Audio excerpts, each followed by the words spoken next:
Oi pessoal, meu nome é Bárbara, vou estar aqui fazendo esse vídeo para vocês hoje, virtual, algo novo para mim, nunca fiz uma aula dessa maneira, estou mais acostumado no ao vivo, né, tendo essa troca com os alunos, mas durante a quarentena essa é a melhor opção, né, para a gente estar fazendo. Também é um bom motivo para eu lavar o cabelo e usar uma maquiagem, né, que a gente só fica em casa. Mas sem mais delongas, hoje vou estar falando sobre atuação. Ser ou não ser? Eis a questão. Sim, atuação ou interpretação, né? Tanto faz, as duas palavras, né? São a mesma coisa, né? Por que eu tô dando essa aula, né? Vai ver que você não quer ser um ator ou uma atriz, né? Você só quer ser um diretor ou um digital influencer, né? Ainda assim, é importante você ter essa aula, né? É importante você saber atuar, porque, logicamente, você quer ser um ator, você tem que saber atuar, mas se você quer ser só um diretor, é importante você saber atuar justamente para você dirigir o seu ator, você saber passar para ele as emoções, aquilo que você está tendo como visão como diretor. Até para dirigir você tem que saber atuação. E mesmo você querendo ser um digital influencer, é interessante você saber atuar, porque até para isso existe um tipo de interpretação, para quando você está passando informações via vídeo. E sim, existem tipos de interpretação diferentes. A gente vai falar sobre isso hoje também. Mas, normalmente numa aula dessa, eu pergunto para os alunos, quem aqui já atuou? Né? Muitas pessoas levantam a mão, né, e falam, já atuei na escola, já atuei na peça de teatro na igreja. Né? Aos que não levantou a mão, né, eu pergunto, você nunca atuou? A pessoa fala, não, nunca atuei não. Aí eu digo, você está falando uma mentira, porque na verdade todos nós atuamos no dia a dia. Sim, nós atuamos na vida. A maneira como você se comporta em casa, no trabalho, com sua namorada ou namorado, na igreja, qualquer outro lugar, você vai agir de maneiras diferentes, dependendo de quem está perto de você e o que você está tentando transmitir, né? Por exemplo, você vai atender o telefone.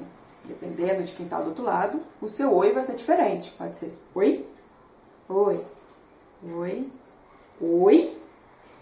Nós interpretamos na vida. Então, sim, você é um ator, mesmo que você diga que você não é. Nós atuamos e isso é saudável, isso é natural, não é ser dissimulado, não é uma coisa ruim. Nós atuamos na vida e isso é muito bom. Como eu havia dito, existem tipos de interpretação ou atuação, né? A atuação por jornalismo, a atuação por teatro, a atuação por cinema, a atuação de novela, a atuação de internet. São totalmente diferentes cada uma delas, né? Eu vou estar falando um pouquinho das diferenças e vou estar falando da minha experiência, né, como artista. Eu sou formada em artes cênicas pela Universidade de Brasília, me formei em 2011, já tenho um tempinho. E lá não é focado para cinema, né? Na verdade não tem nada, pelo menos hoje em dia eu não sei, mas na minha época, quando eu formei em 2011, não tinha nada focado para televisão, cinema ou circo, era só teatro mesmo. E eu tive que pegar cursos por fora mesmo, né? Tanto, eu gostava muito de clown, né? Palhaço, também fiz cursos fora. Mas como eu queria focar em cinema e TV, eu tive que fazer uns cursos, né? E foi onde eu aprendi muitas técnicas muito interessantes, que também pega um pouquinho da técnica do teatro, mas é diferente, vamos chegar lá. E pra mim deu muito certo o que eu aprendi, né, dos cursos que eu fiz. Tem vários tipos de técnicas aí no mundo, não existe técnica certa, não existe a técnica melhor, não existe errado. É aquilo que mais identifica você como um artista, né? Então, essa técnica eu acho que pra mim vai ser bom, né? Bem, vamos falar agora um pouquinho a diferença entre o teatro e o cinema. Nas minhas aulas, por exemplo, eu pergunto, né, quem aqui nunca foi ao teatro? E, infelizmente, muitos alunos, né, levantam a mão, principalmente quando são adolescentes, né? Infelizmente, o teatro, né, muitas pessoas não comparecem porque tem uma visão de que é elitista, né, o teatro. Às vezes a pessoa mora longe do teatro, ou então o ingresso é caro para ela, ou então ela prefere ficar em casa na comodidade de assistir o Netflix, né? Mas enfim, o teatro é diferente pelo seguinte, a plateia é muito grande, então nós temos pessoas na primeira fileira e na última fileira.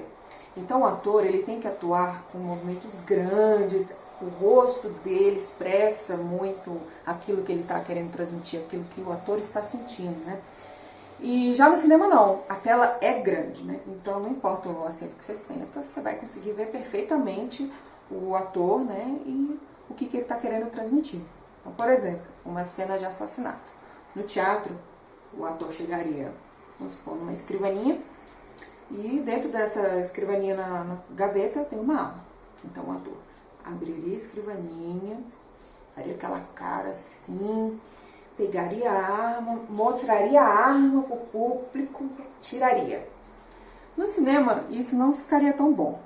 O que seria no cinema, por exemplo? Talvez mostraria o rosto do ator, né? Então, um close no ator mostrando a sensação que ele estaria sentindo de eu quero matar.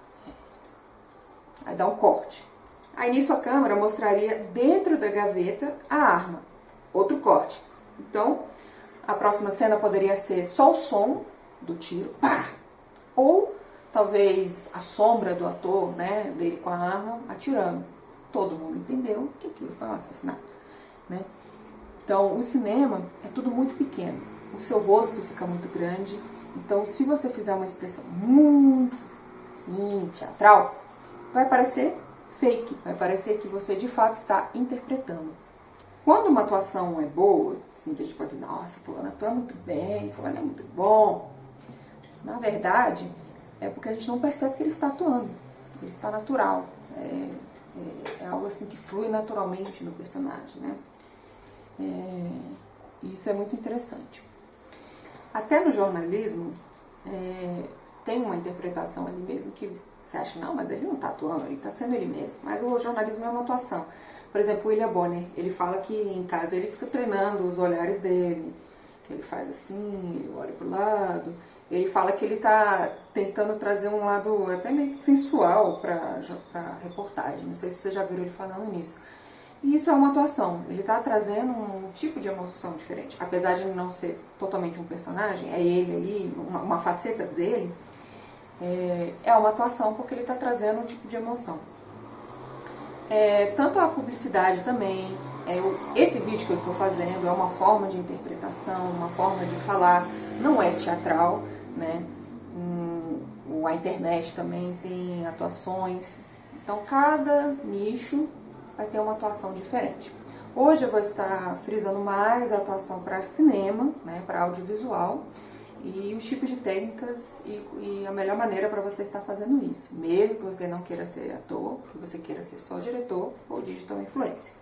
Durante a trajetória do cinema, cada década nós tivemos tipos de atuações diferentes, desde o cinema mudo, já que não tinha um som, eles tinham que interpretar de acordo com a emoção do rosto e do corpo, as ações, então era tudo bem explicadinho.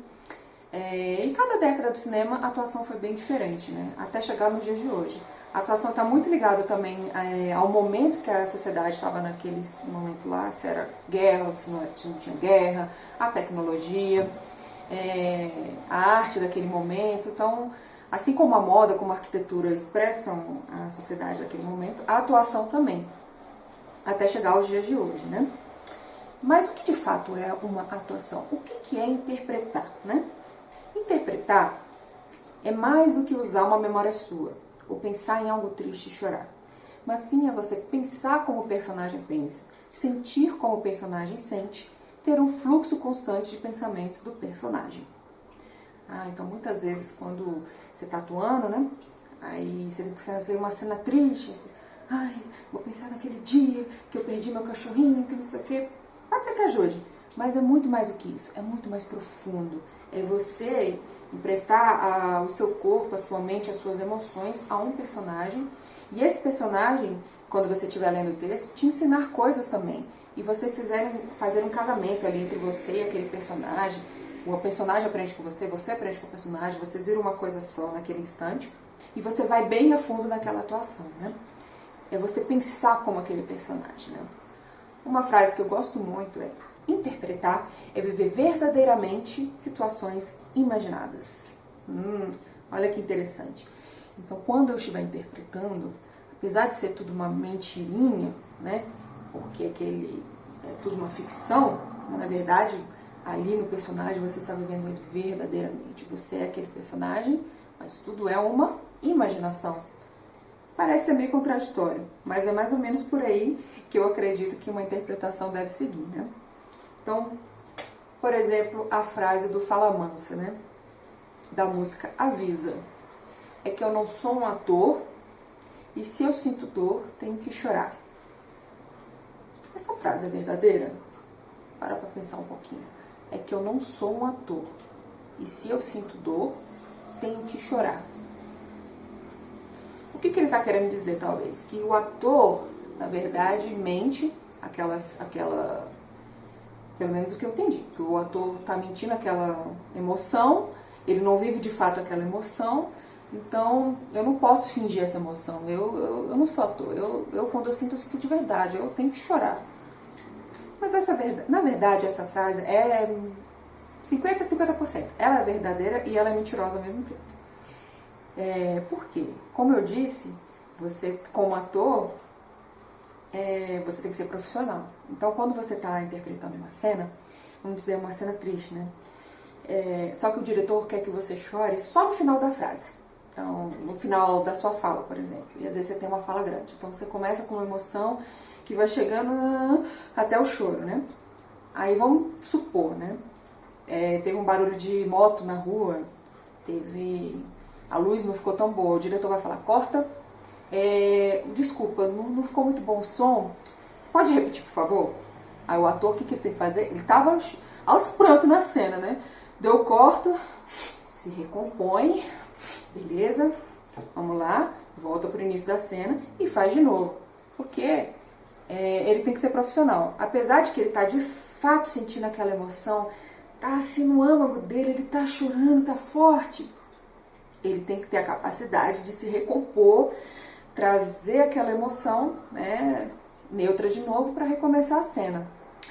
Então, querido Tato do Fala Mansa, você estava meio certo, né? Na verdade, a gente sente de verdade aquela emoção, mas é tudo uma ficção, né? E muitas vezes, né, as pessoas falam, né, que o cinema, ou o teatro, ou a arte da interpretação é terapêutico, mas não é terapia. E isso é uma verdade, né? Eu acredito nisso, né?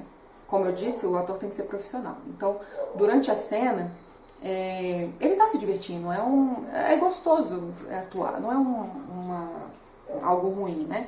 Então, ele está atuando, é bom, ele se encontra ali naquela profissão. E isso torna terapêutico, que faz bem para ele estar naquela posição. Mas não é uma terapia. Veja bem, você não pode usar o set de filmagem como meio para você estar lidando com suas emoções ou lidando com aquele momento do personagem. Não, ali é um ambiente profissional. Então, você tem que saber muito bem o que você está fazendo e não pode, tipo assim, dar o corta e você continuar chorando. Tipo, nossa, meu Deus, eu não vou conseguir fazer. Não, hoje já deu, gente. Eu preciso chorar ali agora, que isso aqui mexeu comigo, não dá. Assim, né, se isso acontecer, pode ser que isso aconteça, mas evite, né. É o bom que você tenha as suas emoções controladas ali naquele momento. Mas se isso acontecer, é interessante, talvez, então, você ir para o psicólogo, né, e tratar. Por que será que eu tive aquela reação, né, durante o set, né? Então, vamos seguir adiante. Nesse slide aqui tem aquilo que eu acredito ser o que é o ator em si. O ator é a junção do piano com o pianista. O que é o piano? O piano compõe a emoção, a psique, que é a alma, o espírito e a mente do ator, a voz e o corpo. O pianista é a técnica. É o músico que chega, que estudou muitos anos música, que sabe ler uma partitura, que entende de tom, que entende de ritmo, vai, senta e toca a música. É o curso que você faz para poder saber atuar, a técnica, para conseguir chorar, tudo isso é técnica. Mas percebam que o piano compõe muito mais coisas a serem trabalhadas e afinadas do que a técnica. Ou seja, para você ser um bom ator, você precisa se conhecer. Isso pode ser, para alguns isso pode ser, é fácil, tranquilo, ou para outros pode ser perturbador. Ai, meu Deus, eu não me entendo, eu não me conheço ainda. Mas é um exercício diário para você ser ator. Então, é um autoconhecimento. Então, quem que é a Bárbara no dia a dia, né? Como que eu lido com certas emoções, como que eu lido com certas ações, com conflitos, com diálogos, tudo isso vai me ajudar a ser uma boa atriz. As minhas emoções, como eu disse antes, estão bem equilibradas ou não? Tem algum trauma, tem alguma questão, tem algo que aconteceu na minha vida que eu preciso trabalhar? Então eu preciso de uma terapia, eu preciso de um psicólogo, eu preciso de um conselheiro, eu preciso trabalhar isso na minha vida. A minha psique, como que anda a minha mente, se minha mente está saudável, a minha alma, o meu espírito, como que eu estou me sentindo naquele momento, como é que... Isso tudo, gente, faz parte do nosso corpo, nós somos seres integrais, né? Então nós temos alma, nós temos o espírito, nós temos a nossa mente, nós temos nossas emoções, tudo isso tem que estar num equilíbrio, né? Então procure fazer atividades que vão te ajudar, né, nessas questões, né? A voz, se minha voz é um pouco mais rouca, se eu tenho ar na voz, se eu tenho muito pigarro, ou se minha voz é muito grave, né, eu não consigo chegar muito no agudo. Então, o que eu preciso? Eu preciso de uma fonoaudióloga, eu preciso de uma preparadora vocal, que vai me ensinar a ir pro agudo, pro grave, porque é uma atuação, quando nós estamos atuando, nós temos que interpretar da maneira mais natural possível. E no dia a dia, normalmente, quando a gente conversa, a nossa voz modula. Ela vai pro grave, pro agudo, pro grave, pro agudo, pro agudo, pro grave, velocidades diferentes. Então, tudo isso, você tem que ver se você tem essa capacidade. Então, saber respirar bem, né? Se você usa o diafragma para estar respirando ou não. Então, tudo isso você também tem que estudar e estar afinado. E o corpo, né? Hoje em dia eu estou mais gordinha. Estou precisando melhorar a parte do corpo, né? Mas na época, quando eu interpretava, a gente trabalhava muito o corpo. Então, todas as aulas, né, tinha um aquecimento muito puxado, a gente saía suado mesmo, aquecimentos focados para teatro. Mas que seja, uma academia já ajuda, uma dança. Por exemplo, eu tive que fazer uma bailarina, eu não sou bailarina, né? Eu ia fazer uma bailarina no teatro, então eu tive que fazer balé por 6 meses para me dar um mínimo de consciência corporal, né? E ajudou muito. Então tudo isso você tem que estar extremamente afinado. Então o piano é onde você mais vai gastar tempo, dedicação para deixar mais afinado. E o pianista, que é o mais fácil, que é a técnica, é você ir no curso, é você aprender uma maneira diferente de estar atuando. Mais fácil, entre aspas, né? Porque, de claro, o piano vai demandar muito mais tempo para você estar trabalhando, né? Então, resumindo, para que você consiga ter uma boa atuação, que não pareça que você está de fato atuando, algo natural. Porque é isso que a gente procura, na verdade, né? Quando você assiste um filme, o ator é tão bom que você depois não consegue separar o personagem do ator. Parece que eles viram uma coisa só, né? Tem vários artistas que, quando eu assisto, eu falo, nossa, sensacional, atuou muito bem, porque ele foi natural. E mesmo para atores profissionais, é muito difícil chegar nesse patamar. Às vezes, um mesmo ator num filme atua muito bem, e no outro você fala, nossa, o que aconteceu? Ficou estranho, não está natural, não está bom. Porque talvez o piano dele não estava afinado, talvez ele não estava muito bom, talvez ele não se identificou de fato com aquele personagem. Então, é só a ponta do iceberg, você tem que ir mais a fundo mesmo, e para de fato não parecer que você está interpretando, mas é muito difícil. Até para mim também, porque sou uma atriz profissional, estudei muitos anos, mas muitas vezes é difícil. Tem diretor que fala, não, corta a hora, não, tá legal, você tá atuando demais, não tá bom, de novo. E de novo, de novo. No cinema, você vai repetir às vezes as mesmas cenas 16, 20 vezes, é normal. Cinema demanda tempo, é uma arte que você passa meses ali, às vezes, estudando o personagem, indo a fundo, e o diretor conversa com você, as filmagens tem todo um tempo. O teatro também, às vezes, você vai demandar um tempo, meses naquele personagem, mas você vai chegar no dia da apresentação, você vai ter o público e não vai ter como você cortar, né? Você vai ter que interpretar tudo ali na hora, né? E o cinema não, você corta e você quer deixar tudo bem redondinho, bem perfeitinho. Então você vai mexer na luz, no som, na interpretação, no movimento da câmera, tudo isso vai influenciar na interpretação do ator. E muitas vezes também, a gente fala que malhação, o pessoal atua muito mal, né? Nossa, é muito ruim.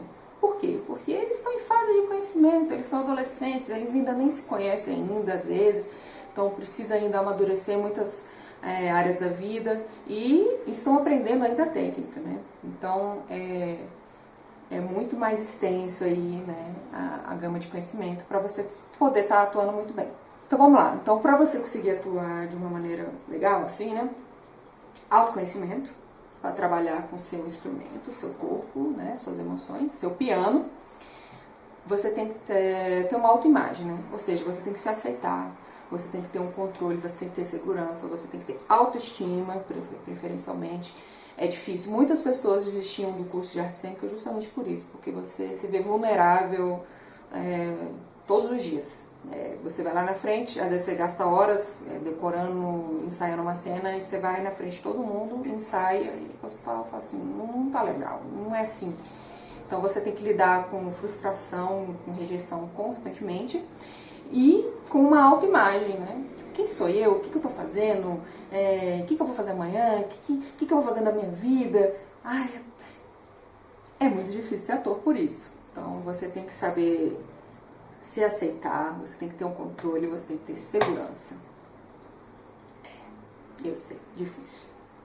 Mas é possível. E quando você trabalha tudo isso, é gratificante. Como eu disse, é terapêutico. Você cresce como pessoa e cresce como ator também.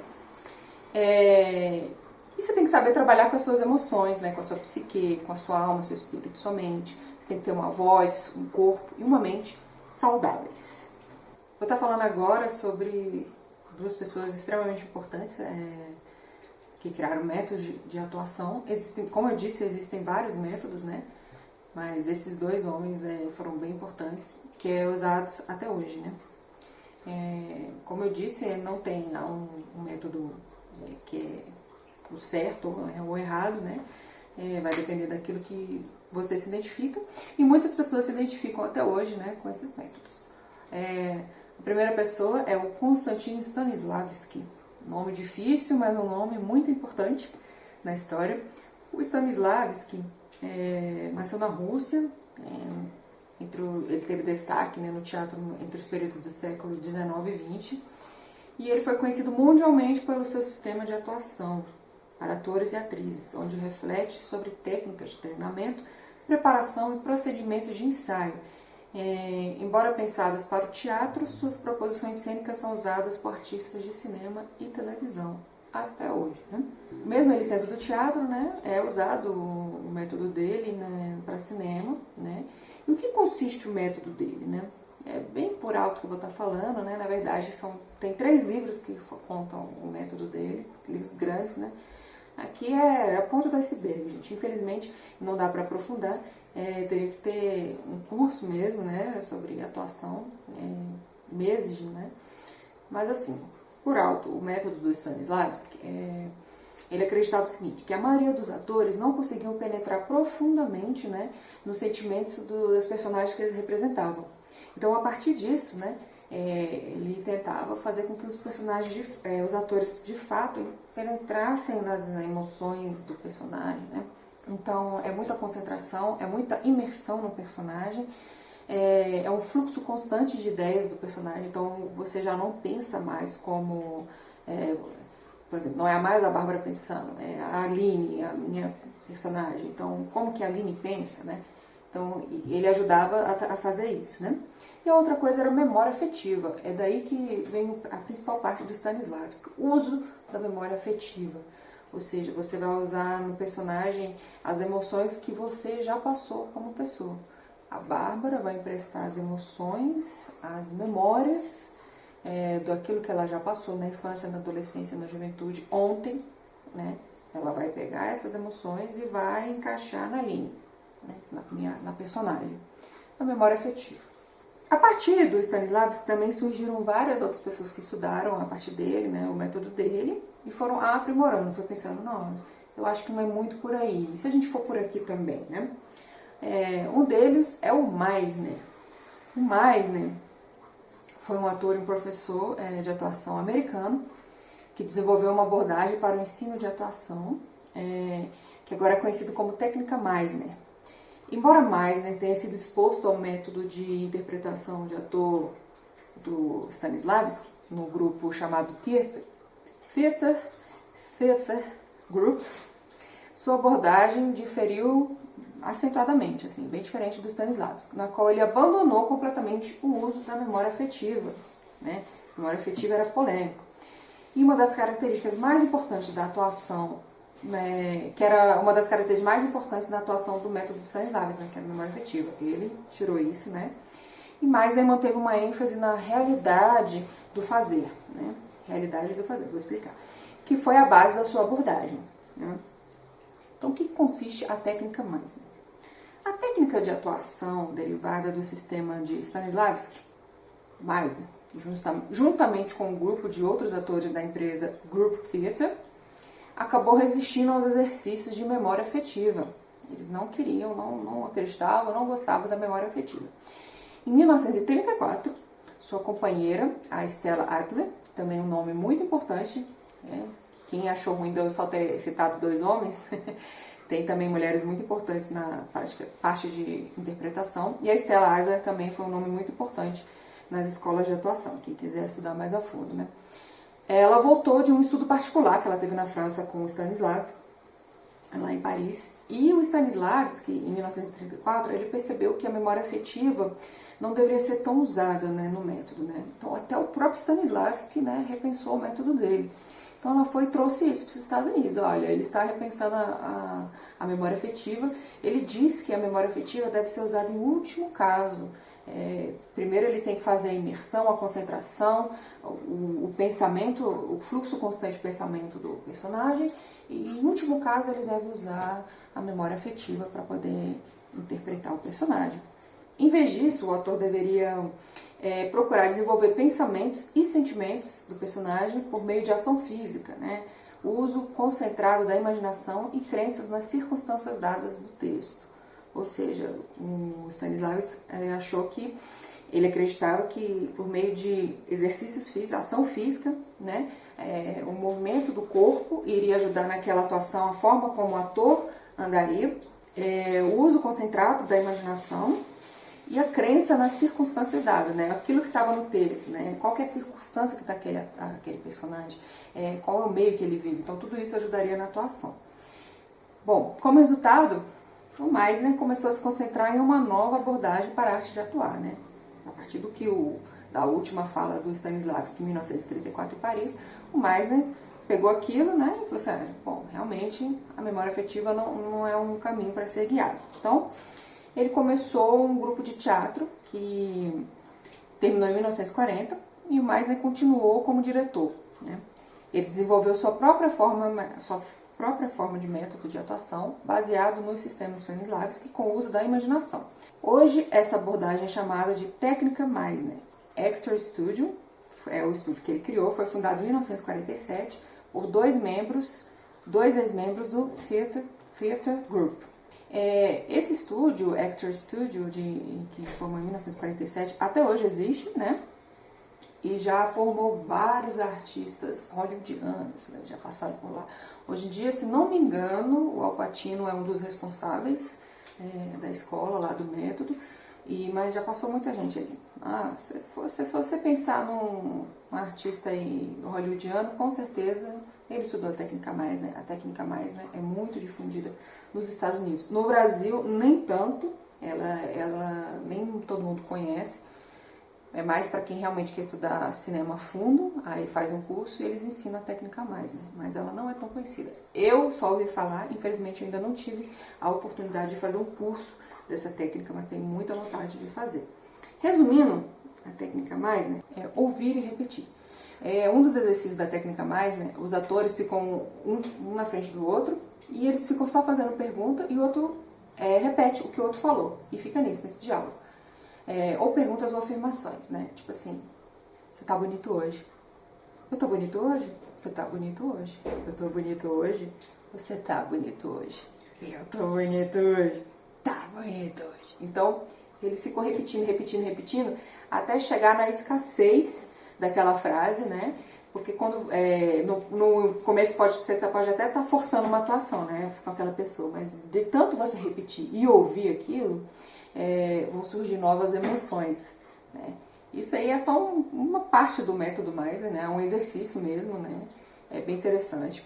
Outra questão do método Meisner é o monólogo interno, o que é como se fosse o fluxo constante de pensamentos, que é o que o Stanislavski fazia. Então, o monólogo interno, né? Você tem que pensar como aquele personagem. Não é mais você, é você e a Bárbara e a Aline, né? Nós duas. Como que a Aline pensa, como que a Aline reage, como que a Aline compra pão na padaria, como é que ela anda, como é que ela respira, quais são os sonhos dela, né? Então tudo isso você tem que pensar, no monólogo interno do ator. É muito interessante também, se você for atuar em algum personagem, você fazer ações diárias como aquele personagem faria. Como o meu personagem lava a louça, como eu disse, como que o meu personagem compra um pão. Vai no mercado e faz uma compra de acordo com aquele personagem. Tipo, talvez até os elementos que você vai comprar não é o que você, como eu, Bárbara, compraria, né? Mas sim como o que a Aline gosta. A Aline gosta muito de doce, então ela compra chocolate, biscoito. Então essas pequenas coisas ajudam você a enriquecer seu personagem, né? Monólogo interno. Pense como seu personagem pensaria. Ação e reação, também está no método Meisner, né? Aquilo que você ouve, aquilo que você fala, sempre vai ter uma ação e uma reação, né? De acordo com o diálogo com o outro personagem. E imaginação, que é o que mais está concentrado no Meisner, é a imaginação. Aquela frase que eu falei no começo, interpretar e viver verdadeiramente situações imaginadas, essa frase é do Meisner, por isso que ele não gostava da técnica de Stanislavski de memória afetiva. Ele acreditava que, tipo assim, você não tem que ficar voltando nas suas emoções, porque às vezes o que você viveu, a sua história, talvez possa até limitar o quanto que o seu personagem poderia ser, né? Então, se você imagina, se você tem uma imaginação fértil, você consegue estar ali na cena e imaginar de fato a vida daquele personagem, seu personagem pode crescer muito mais, tem muito mais oportunidades do que você ficar se baseando apenas naquilo que você viveu, na sua memória, né? E outra coisa que ele queria também, ele não queria ver atores em cena.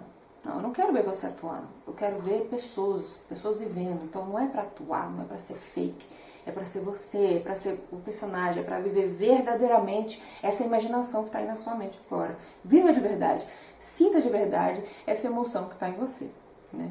E atores atentos e afinados, olha aí, como eu disse antes, é importante você estar afinado.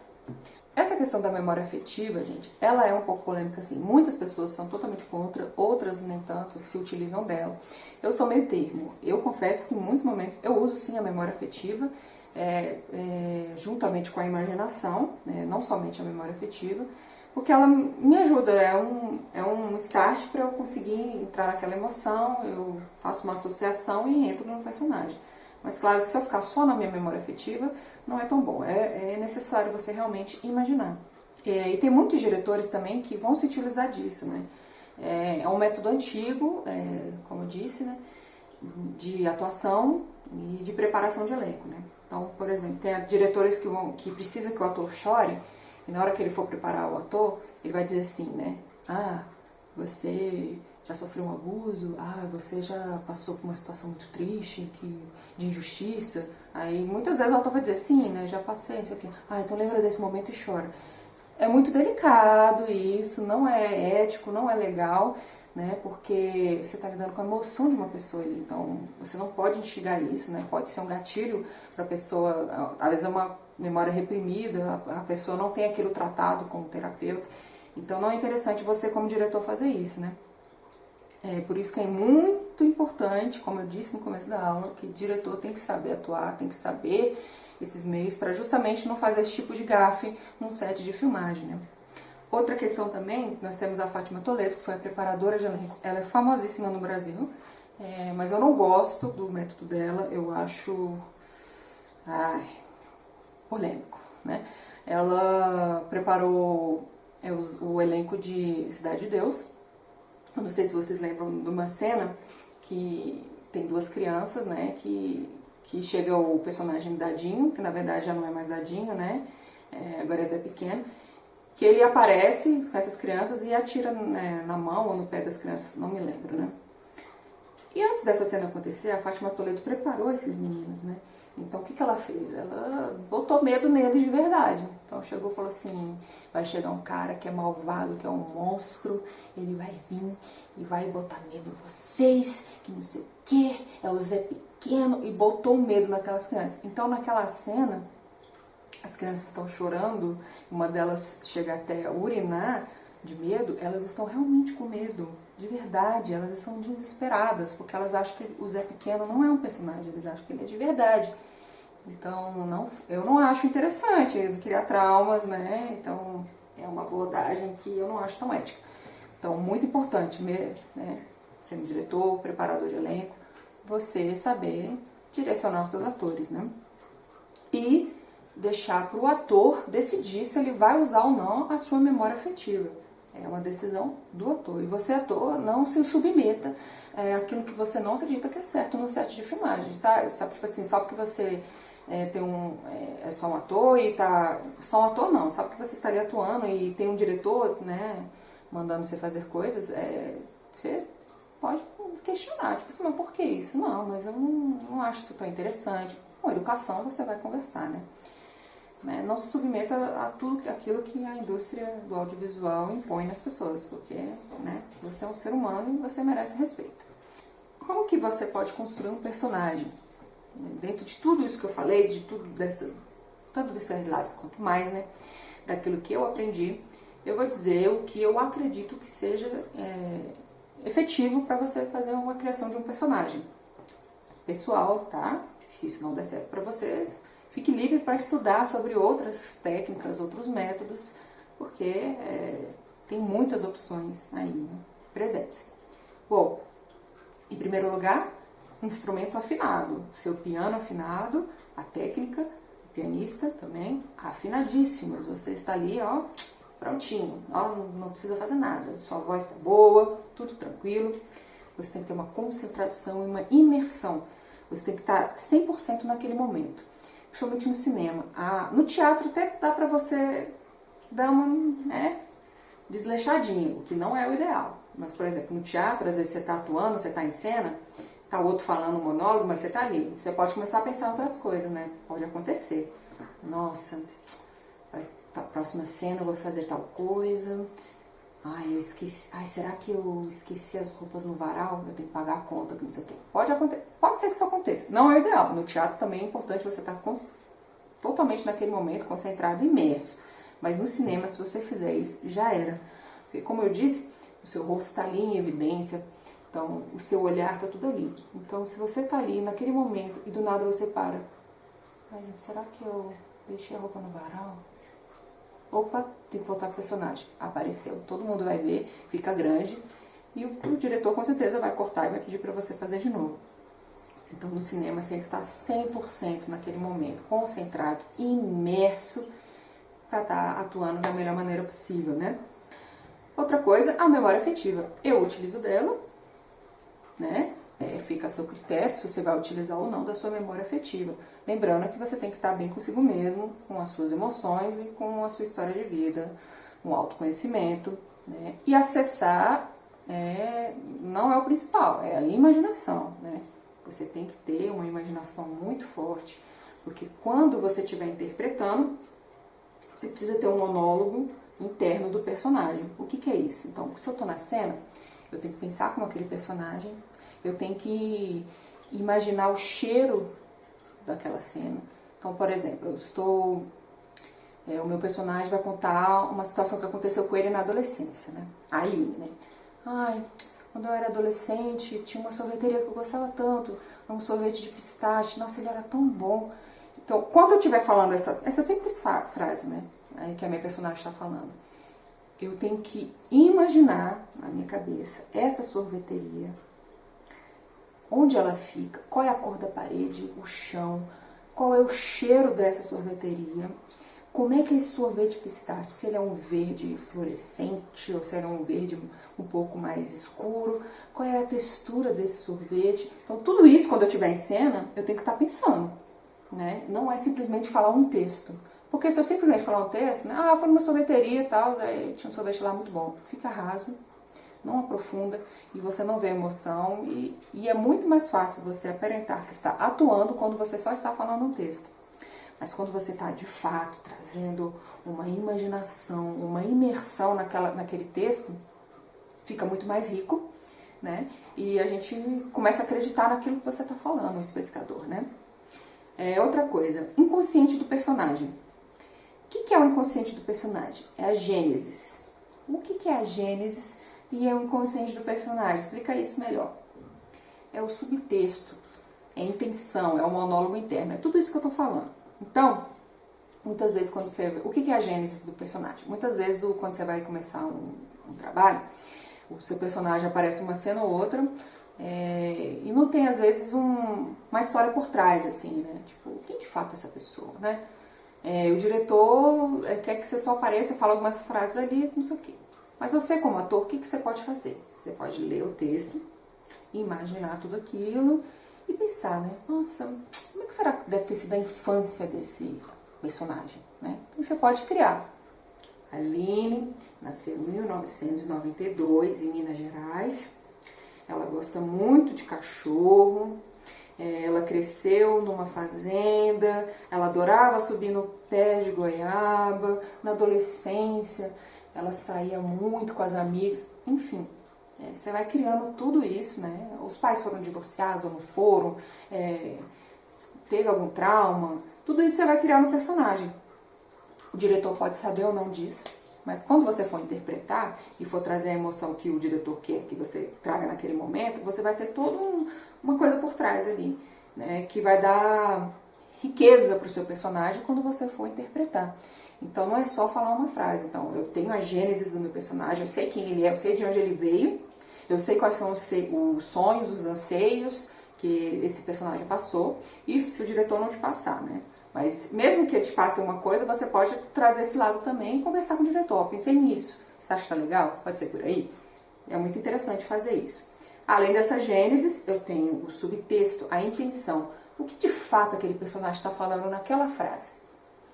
Como eu disse antes, um oi pode significar muitas coisas.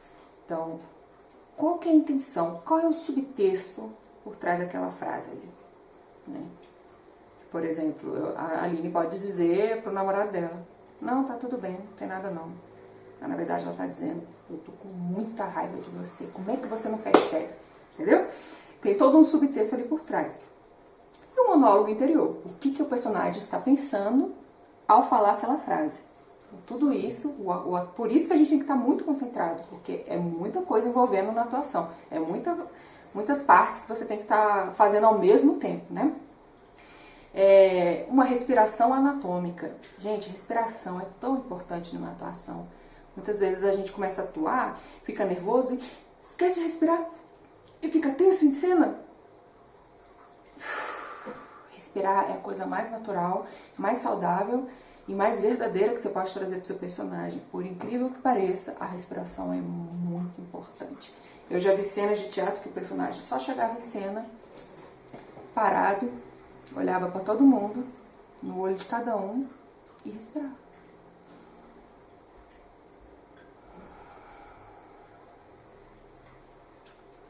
Você pode trazer muita emoção através da sua respiração.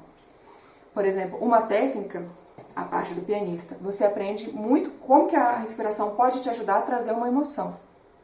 Quando você está numa cena e o seu personagem está com muita coisa engolida e ele tá mal, mas ele quer engolir o choro, o ser humano, quando tá nessa situação, quando você quer segurar o choro, quando você tá com raiva de alguém, quando você tá querendo expressar alguma coisa com alguém, a gente tende a puxar mais o ar do que soltar. Por exemplo, porque você fez aquilo comigo? Não foi legal. Então, a minha respiração trouxe um tipo de emoção, né, e uma intenção. Então, eu puxei mais o ar do que eu soltei. Já o choro é o contrário, você vai soltar mais o ar do que puxar, então é mais... você solta mais, assim como a risada também. Então tudo isso pode te ajudar a estar trazendo a sua emoção, essa técnica, né? A respiração. É muito importante a respiração, gente. Respire. E o texto decorado, que é a última questão para você construir seu personagem. Texto decorado. Gente, isso também é muito importante. Tem várias técnicas diferentes para você decorar um texto. Você pode até fazer o método que você fazia no ensino médio, de ir marcando com marca-texto colorido. Eu já tive professor na UNB que a gente sentava um de frente pro outro e a gente ia lendo o texto e repetindo várias vezes a mesma frase. Por exemplo, Aline gosta de sorvete e passear no parque. Aline gosta, Aline gosta, Aline gosta, Aline gosta. Repete 10 vezes. Aline gosta de sorvete, Aline gosta de sorvete, Aline gosta de sorvete. E você vai repetindo 10 vezes cada frase. Aí no final você decora. Esse método é demorado, é trabalhoso, é chato, mas dá muito certo. Nós fizemos uma peça inteira dessa forma. Inteira. Nós passamos um semestre inteiro decorando o texto dessa forma. Dá muito certo. O que eu acredito, né, que possa ser interessante para você também estar decorando o texto, é você não pôr emoção no momento que você está decorando o texto ainda. Por quê? Tem gente que vai discordar disso, que acha que você já tem que pensar como personagem, já tem que trazer emoção. Eu acho o seguinte, é interessante você fazer a gênesis antes, tudo bem, pensar como esse personagem anda, tudo bem, mas não trazer emoção no momento que você está decorando. Leia o texto da maneira mais robótica possível. A Aline gosta de sorvete de passear no parque. A Aline gosta de sorvete de passear no parque. Sem emoção nenhuma, sério mesmo, e decorar esse texto fazendo diversas ações diferentes. Andando pela casa, sentado, deitado, lavando louça, dirigindo o carro, tomando banho, correndo, parado, faça robótico dessas diversas maneiras. Por quê? Porque se você decorar o texto já com emoção, a Aline gosta de sorvete de passear no parque. A Aline gosta de sorvete de passear no parque. Você vai decorar dessa forma, quando chegar na cena, no dia do diretor, você só vai conseguir fazer dessa maneira. O diretor fala assim, não, acho que você está sorrindo muito, eu acho que você podia falar com raiva. Você pode, por favor, fazer, a Aline gosta de sorvete. Você não vai conseguir. Não vai. O nosso cérebro, nesses momentos, dá pegadinha na gente. A gente não consegue desvincular. Porque você decorou daquela forma. Você passou a semana inteira falando daquele jeito. Como é que você vai fazer diferente? Então, decore robótico. Quando você sentir que você já consegue de todas as maneiras possíveis, aí sim, você pode brincar com emoção. Você pode já trazer uma emoção para aquele personagem, porque já está decorado. E fazendo de diversos lugares. Porque se você decorar sentado, o diretor virar para você assim, eu queria que você fizesse esse texto correndo numa esteira. Vai ser difícil também. Você não vai conseguir. Então, decore de maneiras diferentes, robótico. Quando tiver decorado, você pode trazer já a emoção que você acha que o seu personagem vai estar trazendo para aquele momento, de acordo com o monólogo interno, com a imaginação, com a memória afetiva, com a concentração, a gênesis, o subtexto. Ufa, é muita coisa. Mas aí você vai conseguir trazer emoção também, porque quando você não tem o texto decorado, você tem mais ou menos ele decorado, não tipo, não, eu sei mais ou menos assim. Na hora que chegar na cena e for uma cena de muita emoção, a emoção vai vir de verdade, porque a gente vive verdadeiramente situações imaginadas, certo? Então, quando a imaginação, quando você estiver fazendo o texto, e a imaginação estiver forte, a emoção vier de verdade e seu texto não estiver decorado, você se perde totalmente, porque a emoção de fato, ela tá ali, você tá vivendo aquilo, e é tão forte a emoção que o texto, o que eu tinha que falar mesmo? Eu só tô lembrando de chorar agora, mas o que eu tenho que falar? Você se perde. Infelizmente, isso acontece. Então, texto decorado, viu, gente? Bom, gente, é isso. Infelizmente, não dá para aprofundar muito numa aula curta dessa. Se você tem interesse em aprender mais sobre atuação, vai atrás mesmo, estude, tem muitos cursos, até online mesmo, não sendo presenciais, de preferência presenciais, né, porque você vai ter a parte prática, que é onde a gente aprende, pelo menos eu sou cinestésica, eu aprendo fazendo, então é onde você mais vai aprender. Eu tenho muita vontade, no ano que vem, estar dando um curso na Jocum, daqui de Brasília, de atuação para cinema, né? Um curso de meses. Então, se Deus quiser, vai dar certo, né? Assim que eu tiver mais informações, eu posso estar publicando mais. na página da base. Eu vou estar deixando também um exercício interessante para vocês estarem fazendo. É um filme documentário brasileiro, né? Que o diretor pegou várias pessoas, mulheres, né? Ele botou um cartaz na rua e falou assim: vem aqui contar a sua história. E as pessoas iam contar a história. Só que o interessante é que ele misturou atrizes e pessoas de verdade, né? Então, a cena que eu vou pedir para vocês assistirem vai ter a atriz e vai ter a pessoa que de fato viveu aquilo. Eu vou querer que vocês assistam e me digam o que vocês acham, quem é a atriz e quem é a pessoa de verdade. Além desse vídeo, eu vou estar deixando para vocês também, de anexo, de arquivo, um texto sobre direção de atores, né? Que dá dicas e conselhos, né? Éticos de como você pode estar direcionando atores da melhor maneira possível, né? Como eu disse, para evitar, né, aquelas questões de pedir para o ator usar uma memória afetiva ou botar medo no ator, né? E evitar qualquer outra coisa, né? Infelizmente, esse meio, né, tem muitas formas de abuso, tanto psicológico quanto físico. Teve mulheres que foram realmente estupradas, atrizes, né, durante as gravações de filmes. E nós temos que procurar ter a melhor ética possível dentro de um set de filmagem, mesmo como diretor e como ator também. Então, esse texto, eu acredito que pode estar ajudando você que quer ser diretor, né? Como que você pode estar agindo com os seus atores da melhor maneira possível. Então é isso, gente. Qualquer dúvida, reclamação, sugestão, entre em contato comigo. Eu sou super aberta. Então, vou deixar meu contato aqui para vocês estarem entrando em contato comigo se quiserem. Se não, também tudo bem. Estamos aí e espero que vocês tenham gostado, beleza? Então é isso. Beijinho. Tchau, tchau. Vou falar agora a diferença um pouco da atuação pro teatro pro cinema, né? Nas minhas aulas eu pergunto normalmente aqui, né, quem já foi ao teatro, né? E poucas pessoas levantam a mão, infelizmente.